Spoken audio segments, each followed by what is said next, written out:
welcome to chapter 4 of this book, Hacking Kubernetes, Threat-Driven Analysis and Defense.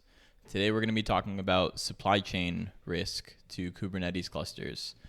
Okay, so the biggest supply chain attack in recent memory, Sunburst, or more popularly known as the SolarWinds attack. I think it was from Russia. I'm not super clear on that, but it affected the U.S. government. It was pretty far-reaching. But did they target the U.S. government directly? No, they targeted a supplier of code to the U.S. government. And that's what's so scary about supply chain attacks, right? Is you can be the U.S. government with a defense budget that's huge, even on a global scale. And still, even if you throw all that money at supplying your systems, you can't control what the people who supply code to you are doing. You just have to trust that they haven't been compromised. So now that we're clear on what a supply chain attack is, hopefully, I just want to talk about even a more casual form, a personal story of a company that I was at, to try and bring across the idea that, yes, it happens on a big scale, but also it happens on a little scale. Supply chain attacks are just so appealing for malicious actors because the blast radius is so big, the effort is so small, and if they're just gonna do the function of where should I spend my time, it's gonna be attacking someone who supplies code to other people. So I was at a company, right? I was a software developer there, so not a security person. And technically we had security people, but they were also IT people. This is not a small company. It has it's small-ish, but it's successful. They had money to do things.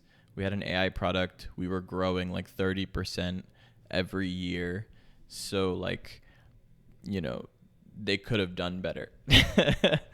But yeah, security just wasn't a big thing at this company. They didn't think they would get hacked. They kind of thought, why would anyone want to hack us? We just do this boring thing. But what they actually did, I won't go into the details of what the company's product was, but they pushed JavaScript code to I think 1 million browsers a day, generating 2 billion visits. So 2 billion people, or 2 billion times people would receive the JavaScript code that this company was pushing. Knowing about supply chain risk, that it raises a red flag. It says, well, if this company doesn't have good security, why would anyone use their product? And so me just being a developer at this company, being security minded, I was like, hey, we should secure the server that's pushing code to these 2 billion browsers per day. And I don't know, people were like, oh yeah, I guess so. I don't know. It didn't really get that much attention. Nothing was really done. And I left. But it's when you work in security, you kind of think, oh, well, obviously people think this is important, right? But no, companies want to make money. That's why they exist. They exist to make money. And security is almost like buying an insurance plan. It's okay, well, we're spending money here to prevent things that will cause us to lose money, and maybe it'll come in handy. Everything is money. So this specific company didn't see their place in the security supply chain, and maybe they didn't care, because at the end of the day, if it doesn't affect their ability to make money, then at the end of the day, supply chain vulnerabilities, supply chain security is just like other security things in Kubernetes. Um, you just need to secure your pod, basically. One thing that the supply chain risk says, to developers, to security people, to DevOps is, hey, you might get hacked. And it's not just because someone's targeting you, but it's because, someone hacked a package you use. Like, remember Log4Shell? Supply chain attack. Was anyone targeting anyone specifically? I don't think so. They hacked the package, and it made it really easy to